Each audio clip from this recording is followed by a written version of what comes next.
ఒక మనిషికి వచ్చిన ఆలోచన అది వైలెన్స్ కింద మారి 17 సంవత్సరాలు యుఎస్ గవర్నమెంట్ని భయపెట్టింది. అసలు ఎవరా వ్యక్తి?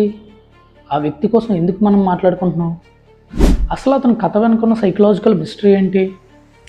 ఇప్పుడు మనం చూస్తున్న ఏఐ టెక్నాలజీ మన అవసరం మించి పెర్ఫార్మెన్స్ ఇస్తుంది, కానీ ఏదో ఒక రోజు అది మనకి హానికరంగా మారుతుందేమో అన్న చిన్న సందేహం మనందరిలోనే ఉంది. మనం ఇప్పుడు చూస్తున్న ఈ టెక్నాలజీ అండ్ ఇంటర్నెట్ను ద్వేషించి దాన్ని నాశనం చేయాలని చూసిన ఒక మ్యాథ్స్ ప్రొఫెసర్ కథ ఇది. 1942లో టెడ్ కెజిన్స్కీ అనే ఒక వ్యక్తి జన్మించాడు.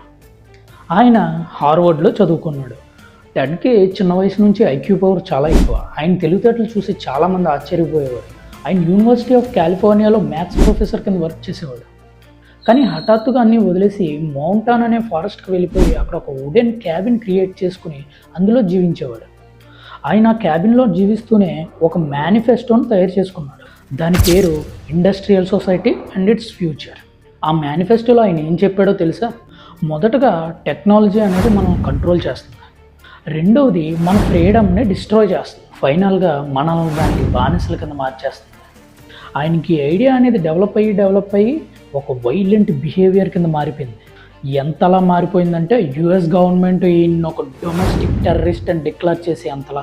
టెడ్ 1978 నుంచి 1995 వరకు 16 బాంబు దాడులు చేశాడు. ఆయన తయారు చేసిన ప్రతి బాంబుకి ఒక యూనిక్ స్టైల్ ఉండేది. ఆయన టార్గెట్స్ ఏంటో తెలుసా? Universities, airlines, industrial sites. ఆయన తన దాడులు ఆపడానికి ఒక షరతు పెట్టాడు. తాను రాసిన 35,000 పదాల మేనిఫెస్టోని పబ్లిష్ చేయాలని చెప్పాడు.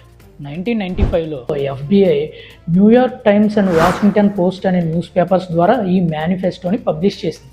చివరికి మేనిఫెస్టోలో ఉన్న హ్యాండ్ రైటింగ్ తన అన్నయ్య రాసిన లెటర్లలో ఉందని గుర్తు తెలియని ఒక వ్యక్తి ఎఫ్బిఐ కాల్ చేసి ఇన్ఫర్మేషన్ ఇచ్చాడు. అతను ఎవరో కాదు, టెడ్ వాళ్ళ సొంత బ్రదర్ డేవిడ్.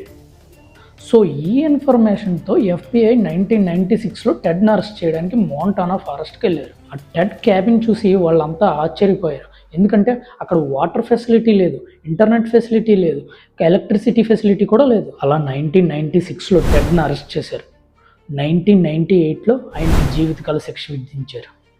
ఒక మ్యాథ్స్ ప్రొఫెసరు ఈ టెక్నాలజీని అంతలా ద్వేషించడానికి గల కారణం ఏమై ఉంటుంది? ఆయన మేనిఫెస్టోలో చెప్పినట్టు మనందరం ఈ టెక్నాలజీకి బానిసలం అయిపోతున్నామా? సో ఈ సైకోపాత్ ప్రొఫెసర్ గురించి మీరేమనుకుంటున్నారో కామెంట్లో చెప్పండి.